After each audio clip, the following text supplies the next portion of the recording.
अस्सलाम वालेकुम दोस्तों, कैसे हैं आप। आज की वीडियो में हम बात करेंगे सुजुकी मेरान VX 2012 मॉडल की।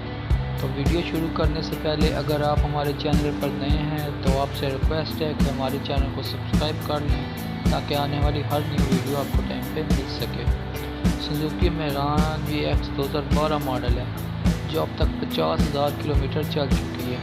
फ्यूल के लिहाज से बात की जाए तो पेट्रोल पे कंडीशन इसकी यूज्ड है और जो कराची नंबर पे रजिस्टर्ड है। गाड़ी हर लिहाज से परफेक्ट है। इनर की बात की जाए, गाड़ी का इनर बिल्कुल ज़बरदस्त है, ऊपर लगे हुए हैं। उसके अलावा गाड़ी के आउटर की बात की जाए तो बॉडी पे माइनर से स्क्रैचेस हैं।